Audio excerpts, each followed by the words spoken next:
Halo guys, Assalamualaikum warahmatullahi wabarakatuh.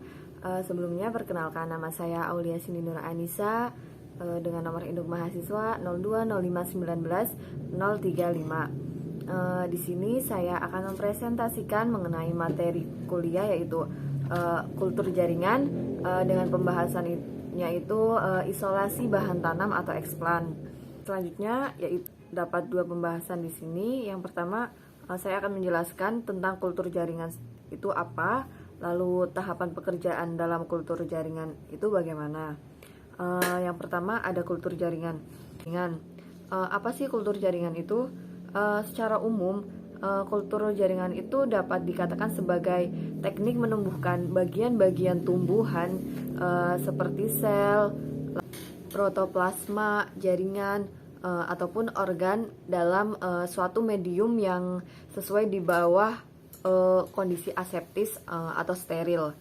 Lalu bagian-bagian tanaman tersebut umumnya ditumbuhkan dalam satu medium yang ditempatkan pada sebuah wadah gelas, sehingga teknik kultur jaringan sering disebut sebagai teknik in vitro atau kultur dalam tabung gelas. Untuk bahan tanaman yang dikulturkan itu tidak selalu menggunakan jaringan, namun karena penulisan selanjutnya digunakan istilah kultur jaringan untuk semua kegiatan yang memanfaatkan teknik tersebut. Lalu selanjutnya pelaksanaan teknis kultur jaringan ini meliputi teknik mengisolasi bagian-bagian tanaman seperti protoplas, sel, serbuk sari, ovul, jaringan-jaringan ataupun organ yang kemudian menumbuhkannya secara terpisah dalam medium yang cocok. Lalu selanjutnya bagian-bagian tanaman tersebut selanjutnya diinduksi untuk diregenerasikan menjadi suatu tanaman yang lengkap, siap dipindahkan ke lapangan. Untuk keberhasilan dari teknik kultur jaringan ini, penanganan bahan tanaman harus dalam kondisi aseptik dalam lingkungan yang terkendali. Karena lingkungan yang terkendali di sini itu dapat meminimalisir terjadinya kegagalan pada kultur jaringan yang nantinya kita lakukan. Lalu pembahasan selanjutnya ada sejarah kultur jaringan. Perkembangan awal teknik kultur jaringan ini didasari oleh teori totipotensi yang dikemukakan oleh Schwartz dan Schleiden pada tahun 1838. Dalam teori tersebut dinyatakan bahwa pada prinsipnya sel tumbuhan mempunyai potensi ekonomi untuk tumbuh dan beregenerasi menjadi suatu tanaman yang lengkap apabila ditumbuhkan dalam suatu kondisi yang cocok. Lalu pada tahun 1930 ditemukan dua penemuan penting yang memberikan dorongan yang besar untuk membangun teknik kultur jaringan tanaman, yaitu yang pertama terdapat identifikasi auksin sebagai zat pengatur tumbuh alami, dan yang kedua ada pengakuan pentingnya vitamin B dalam pertumbuhan tanaman. Lalu yang selanjutnya itu ada tipe kultur, karena ada klasifikasi struktur penyusun tanaman seperti protoplas atau yang lainnya.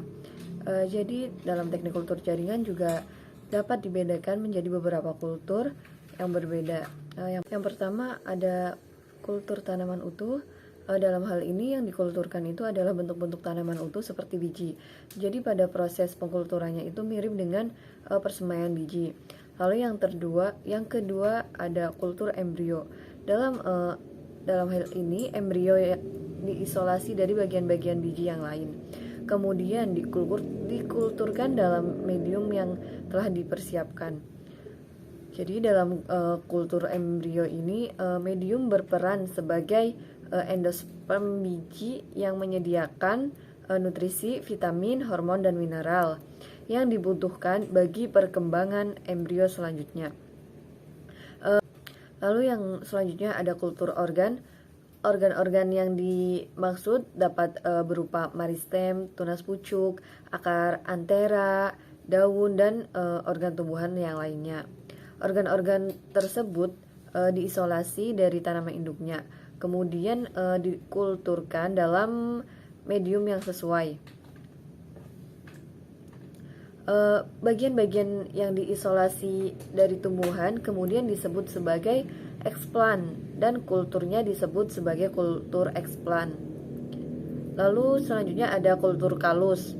Apabila jaringan yang diisolasi merupakan jaringan yang terdiferensiasi seperti jaringan penyusun daun atau batang, dengan manipulasi medium maka jaringan tersebut dapat mengalami dediferensi atau kebalikan dari diferensiasi secara in vitro, membentuk sekumpulan sel yang bersifat embrioid dan tidak terorganisasi.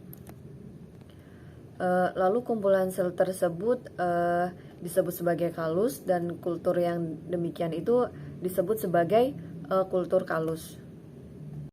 Lalu yang selanjutnya yaitu ada kultur protoplas. Protoplas adalah sel yang tidak mempunyai dinding sel. Untuk mendapatkan protoplas ini, dinding sel dapat dihilangkan baik melalui proses mekanik ataupun cara enzimatik. Lalu yang selanjutnya itu ada pembedaan kultur in vitro. Ini berdasarkan Fossard pada tahun 1977. Pembedaan kultur in vitro ini dibagi menjadi 3, yaitu yang pertama ada kultur terorganisir, yang kedua ada kultur tidak terorganisir, dan yang ketiga ada kultur antara terorganisir dan tidak terorganisir. Lalu kultur yang terorganisir itu seperti apa sih? Untuk kultur yang terorganisir sendiri adalah kultur dari tanaman yang hampir mengandung semua bagian tanaman seperti daun, batang, dan akar. Contoh kultur terorganisir sendiri adalah kultur embrio dan kultur biji. Lalu yang selanjutnya ada kultur yang tidak terorganisasi.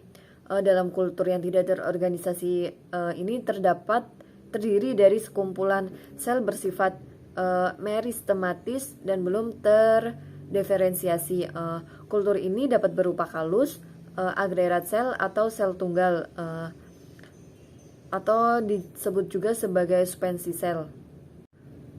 Kultur yang demikian ini dapat diperoleh dari isolasi sel atau jaringan dari bagian tanaman yang telah terdiferensiasi, kemudian melalui tahap diferensiasi kultur tumbuh menjadi sekelompok sel meristem yang tidak terorganisasi atau kalus.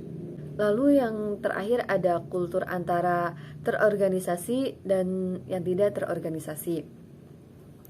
Tipe kultur ini itu biasa disebut juga dengan tipe kultur intermediate antara tipe 1 dan tipe 2 di atas.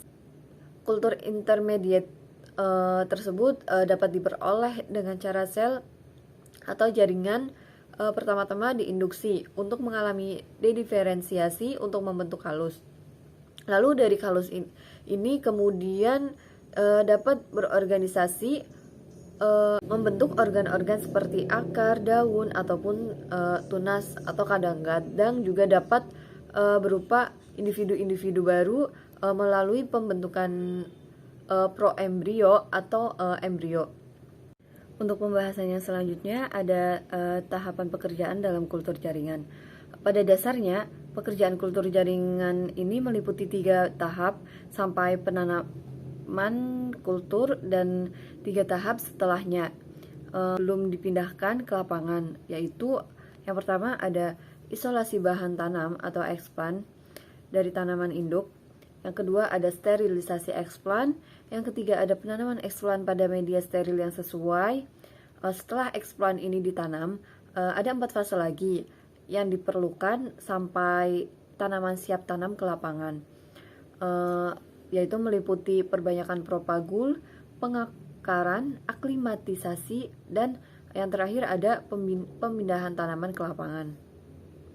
Untuk kali ini saya hanya akan membahas isolasi bahan tanam atau eksplan. Apa sih isolasi bahan tanam atau eksplan ini? Sebenarnya isolasi bahan tanam atau eksplan ini merupakan salah satu tahapan pekerjaan yang dilakukan pada kultur jaringan seperti yang telah dikatakan tadi. Isolasi bahan tanam ini dimulai dari pemilihan dan pemeliharaan tanaman induk, yang kemudian tanaman induk ini dipilih dari tanaman yang paling sehat gitu. Lalu yang selanjutnya dapat kita lihat pada layar, terdapat gambar, yaitu gambar tersebut merupakan gambar tanaman induk stroberi yang tertera pada gambar A. Lalu pada gambar B itu pengambilan bahan eksplan. Pada gambar tersebut memperlihatkan tanaman induk stroberi yang digunakan sebagai sumber eksplan, dan lalu gambar yang B itu tampak daun muda stroberi yang digunakan sebagai eksplan nantinya. Mungkin pembahasan kali ini cukup. Atas nama pribadi saya meminta maaf apabila terdapat kekurangan ataupun kesalahan. Kurang lebihnya saya mohon maaf. Wabillahi taufiq wal hidayah. Wassalamualaikum warahmatullahi wabarakatuh. Terima kasih.